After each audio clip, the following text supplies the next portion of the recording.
The Old West was rife with conflict and battle, legions of men waging war wherever the trouble brewed. These conflicts ranged from intertribal disagreements between rival bands of Native Americans, attempts at conquest by nations such as Spain or the United States, and entanglements bleeding from bad blood between Mexico, America, and indigenous nations. Regardless of the sides at war or the reasons for their embattlement, men, and even a few women, have stood out from the battalions and cavalries and overall factions to become immortal figures of frontier history. As an effort to shine a light on these legendary military figures of the Wild West, we're starting a series focusing on the folks whose bravery, intellect, and tactical mastery ensured their place in history books for all of eternity. First up is Y.B. Rowdy, one of the finest scouts to ever walk the Old West.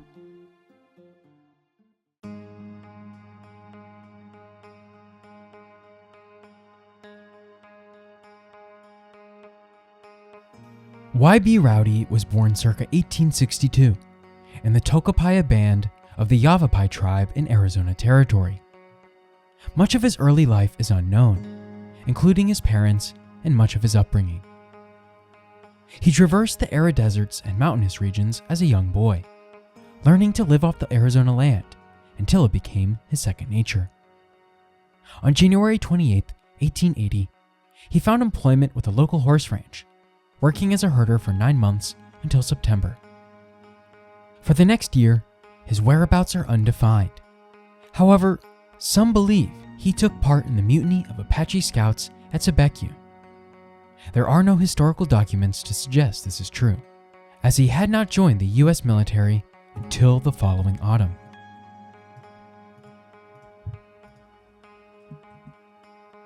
Regardless, Rowdy did have loose Apache connections, as he was part of the Apache Yuma Reservation, his number reading YB-17 when he enlisted into the United States Army, September 24, 1881.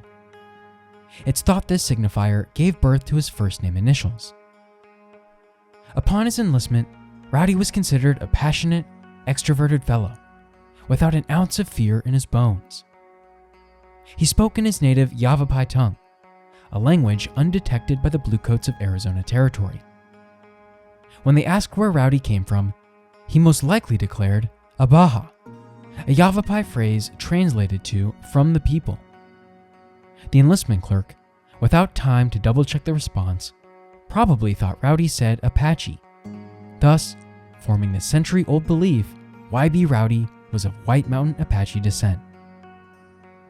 Rowdy took to his newfound scouting duties with vigor. He knew he wouldn't survive on the poor pay of horse herding, and felt it was his duty to protect his homeland of the Arizona Territory from incoming Apache agitators. His wages as a scout were plentiful, and in the eyes of his brothers, he was a tried and true adventurer. Rowdy immediately proved his worth as a tracker, hearkening back to his quests, memorizing the surrounding landscapes. When he was thrust into battle, he'd undress save for a loincloth, for a brilliant reason nonetheless. He knew if he were to be shot, the cloth from his army garb would certainly be pulled into a wound alongside the bullet. Infection would then be imminent, an ailment Rowdy had no such time for. The Yavapai Scout's first 6 months went swimmingly, so much so, he agreed to a second contract in March of '82. This time, he'd enlist as a first sergeant, taking on further leadership with Company A Indian Scouts. Within weeks, Rowdy and the rest of Company A were traversing the New Mexico-Arizona border, between the settlements of San Simon and Lordsburg. They were working alongside Colonel George Sandy Forsyth, whose mission at Horseshoe Canyon in the Palancios Mountains was underway. After aborting the operation, they joined Lieutenant David McDonald in the 4th Cavalry, who were in the thick of an assignment attempting to cut off Chief Loco and his band of Membreño Apache from the San Carlos Indian Reservation. Loco had been attempting peace talks, but the Army had orders to go on the offensive. To enhance their efforts, Lieutenant McDonald personally requested the duties of another legendary Yavapai Indian scout called Yuma Bill. Rowdy was said to be a pupil of Bill by the chief of scouts, Henry Daly, Bill's name suggesting he and Rowdy were of the same band of the Tokapaya. Unfortunately, Bill's tutelage of the youthful Rowdy was short-lived. In mid-April of '82, MacDonald dispatched a group of Yavapai scouts to the rocky canyons south of San Carlos. The pass was narrow and perfect for an ambush. The scouts felt as much, and alerted MacDonald they must turn back to avoid an Apache snare. The lieutenant wouldn't have it, manipulating the Yavapai deeper into the canyon until their worst fears were realized. Yuma Bill saved MacDonald's life, but was killed in the ensuing skirmish on April 23, 1882. Only 4 scouts lived to tell the tale, including Mokenena, Kwede Lethego, a Yavapai medicine man, and one they called the Big Mojave. It's widely believed this was none other than YB Rowdy. There's another story that goes Rowdy aided Yuma Bill in the detainment and killing of a rogue Apache scout called Dutchie. It's said that one night at Fort Cummings in the New Mexico Territory, Rowdy and Yuma Bill were assembled by Henry Daly once more to take care of the drunken thief and accused murderer of Jacob Samuel Farron. Apparently, Dutchie was known more for his tomfoolery than worthiness as a scout. Legend goes Yuma Bill distracted the Apache scout, while Rowdy snuck up from behind and disarmed him. In retrospect, the story is either incorrectly placing Yuma Bill at the scene, as he perished in 1882 and the events of this particular incident took place in 1884, or the rogue scout in question wasn't Dutchie. Dutchie was known as the personal bodyguard of Lieutenant Emmett Crawford and wasn't considered an insubordinate until after his arrest in '86. Nevertheless, Daly considered YB Rowdy one of the most reliable and trustworthy scouts he'd ever encountered, an honor he'd continue to prove true time and time again. The legendary Yavapai scout's next tenure arrived in December of '82, when he enlisted with Company D Apache Scouts, led by the aforementioned Lieutenant Crawford. Rowdy assisted Crawford with his 1883 Sierra Madre campaign. Together, they fought against bands of Chihuahua hostiles and imprisoned 400 of their warriors. Storming their stronghold would have been impossible without the scouting acumen of Rowdy, and as a result, the Apache were not heard from for some time afterwards. One of the defining moments in Rowdy's military career came in the summer of '85, during another expedition serving Lieutenant Crawford in Mexico. In late August, Crawford dispatched 42 scouts under the leadership of Lieutenant Britton Davis, Al Sieber, Mickey Free, and legendary Apache Chief Chado to investigate a trail. After a few days, the party found themselves depleted of rations, having no other choice but to kill a couple of cattle near the San Miguel Hacienda.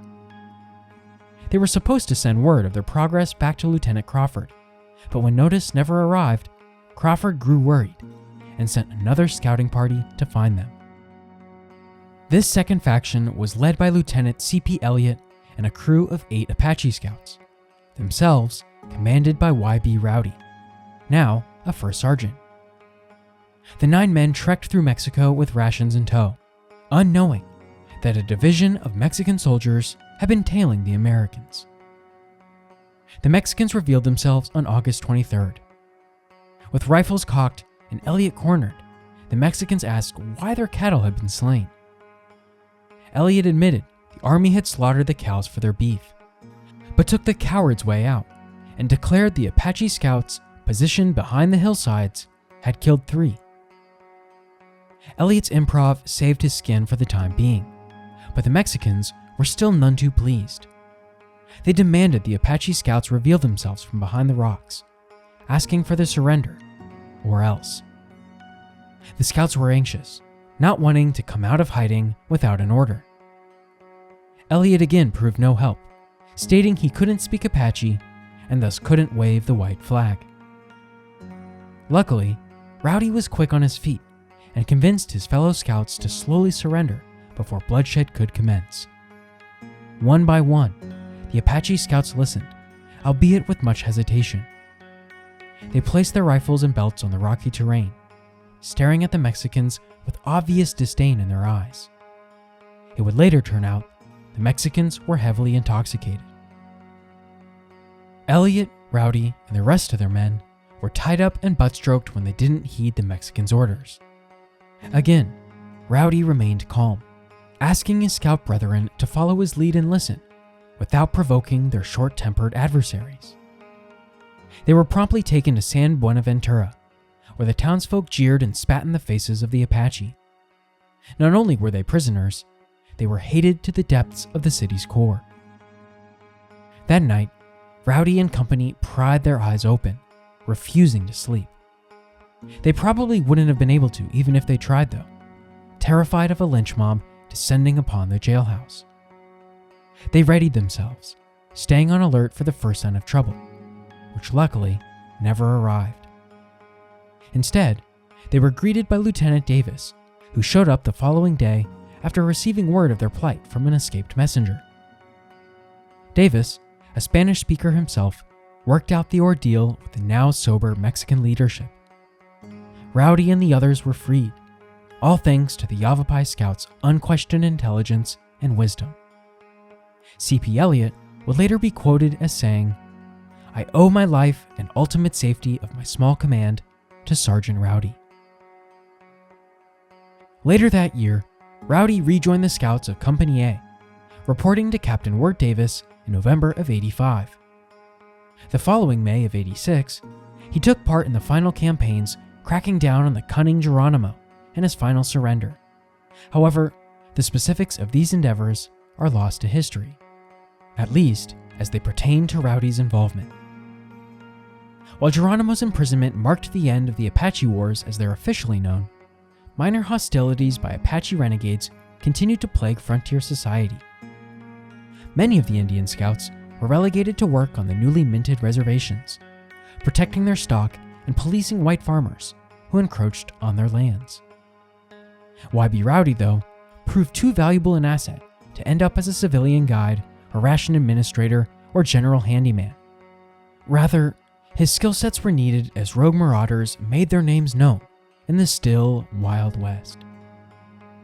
Rowdy's biggest assignment was handed down in late 1889, after the notorious Apache scout turned outlaw known as the Apache Kid ran amok after escaping from a prison transfer near Globe, Arizona. Following the Kelvin Grade massacre, the Apache Kid was public enemy number one and a blight on the name of Indian Scouts. On March 2, 1890, a Mormon freighter known only by his first name Herbert was plundered and murdered by a band of 5 Apache rogues, believed to include the Apache Kid. In the immediate aftermath, Rowdy set off with Lieutenant J.W. Watson and Lieutenant Powhatan Clark of the 10th Cavalry Buffalo Soldiers, giving pursuit merely 12 hours after the killing occurred. Assisted by a faction of the 10th, Rowdy and company trekked across the uneven and tumultuous terrain of Arizona's mountainous region. They rode from dawn till dusk, stopping for nary a second to preserve as much light as they could. The renegades were believed to have 2 horses, each stolen from the slain freighter, while 3 of them were believed to be following on foot. Rowdy immediately recognized their movement patterns, believing them to be headed north to Fort Apache. They knew what they were doing too, picking trails based on whether or not they could be easily hiked. The Gila mountain range was notorious for its rough trailheads, and the Apache wouldn't miss out on the opportunity. Unlucky for them, Rowdy was hot on their tail, effervescent in his chase.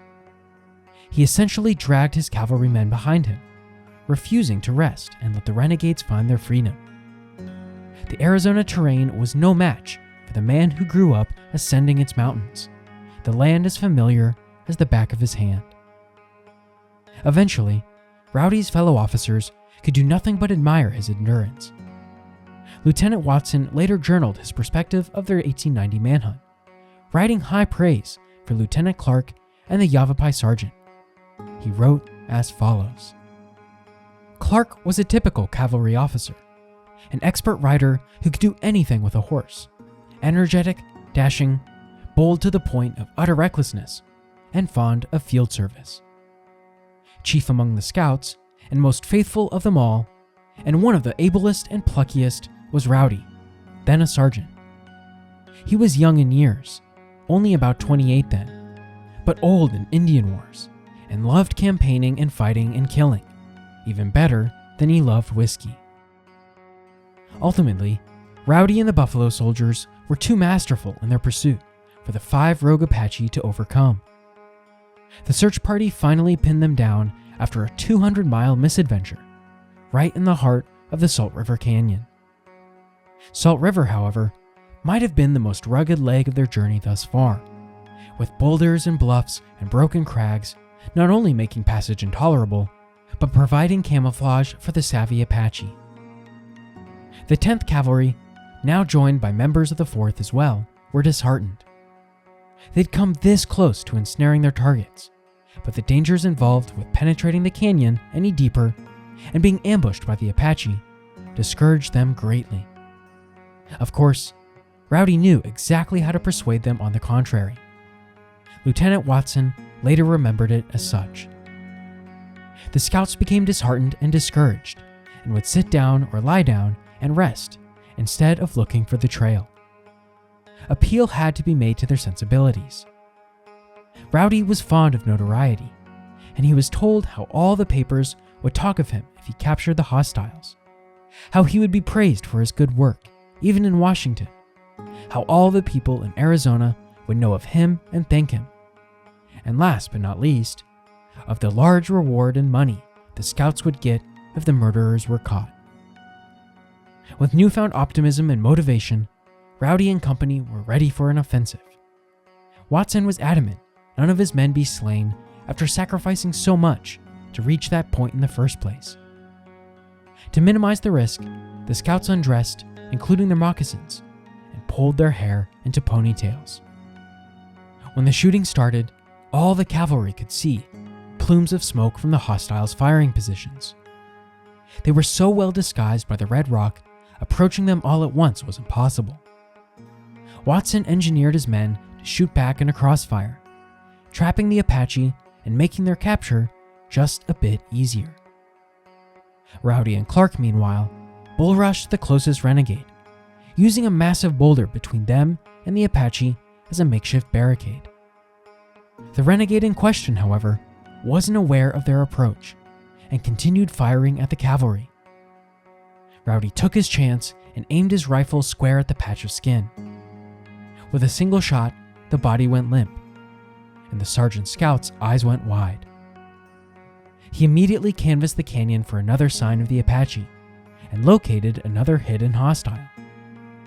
Again, Rowdy aimed and fired, only wounding him this time. The renegade turned to the scout and exchanged shots, until he was punctured once more. The injuries were fatal, and the second rogue Apache died minutes after their surrender. In a twist, the Apache Kid was not actually amongst this band of renegades, this having been a fabricated detail misprinted by a later news publication. But to Rowdy and company, it didn't matter who was who. Their arduous manhunt and the preceding gunfight were made worthwhile with the death and capture of the cold-blooded killers. They had finally got their men. In the end, the efforts of Rowdy in what would later be known as the Cherry Creek Campaign would be the defining chapter in his esteemed legacy. 2 months later, in May of 1890, Y.B. Rowdy was awarded the Medal of Honor, a distinguished credit only a very few number of Indian scouts ever received. Unfortunately, the esteemed Yavapai scout's life would end in controversy, rather than glory like he deserved. It was March of 1893, 3 years removed from his heroic efforts at Salt River Canyon. Rowdy was frequenting the small settlement of Bonita, Arizona, famous for its role in Billy the Kid's first murder, the killing of the local blacksmith. Rowdy was committing no such crime, however, rather minding his business as a decorated veteran of war, simply on the hunt for a stiff drink.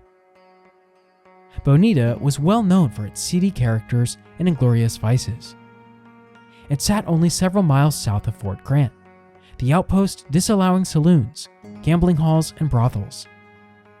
Bonita, on the other hand, welcomed such scum and villainy, acting as the only respite for residents of Fort Grant who needed a bit of alcohol or underground entertainment. Rowdy was in search of just the former and wandered into the red light district in hopes of buying a drink. Unknown to the scout, the Hog Ranch dive bar was unfriendly to natives, United States veterans or otherwise. The following accounts were shared into two separate news reports, each 1 week apart. The first said, "News was received over the wire on Thursday of the killing of Rowdy, the noted Apache scout, in a drunken brawl at the Hog Ranch near Fort Grant on Wednesday night. A coroner's inquest was held at which Lemons, the keeper of the dive, admitted the killing, but claims it was done in self-defense." The second report suggested something similar. Lemon refused to give Rowdy whiskey, which angered the Indian, who went away and returned with a pistol to shoot Lemon. As Rowdy entered the door, pistol in hand, Lemon fired at him with a shotgun, loaded with buckshot, which took effect in the left breast. Rowdy returned the fire, but the ball went wide of the mark, and Lemon got in another shot, killing the Indian. In the decade since, many have contorted the original reporting even further, stating Rowdy was at that point a wild drunk, threatening the folks at Lemon's Dive until the bartender had no other choice but to shoot the old vet dead to protect the patrons of Bonita. Historians aren't so sure, however. Many believe Rowdy's death was the result of a racially motivated refusal of service, followed by a gunfight to protect Lemon's ego. Noted historian Doug Hawking believes this much to be true, stating the character of Lemon reflected that of a man who sought the notoriety of killing the famous Yavapai scout. Rowdy's only trouble was with the barman, and was certainly allowed to defend himself if he felt slighted. He earned that right well before he stepped foot into Bonita, and certainly earned to die without the dishonor cast upon him. In the end, YB Rowdy was given a veteran's burial at Fort Grant, and has since been transferred to the Veterans Cemetery in Santa Fe, New Mexico. His legacy remains as one of the finest scouts of the Old West, and in the history of the United States Army at large. May he forever be remembered as such.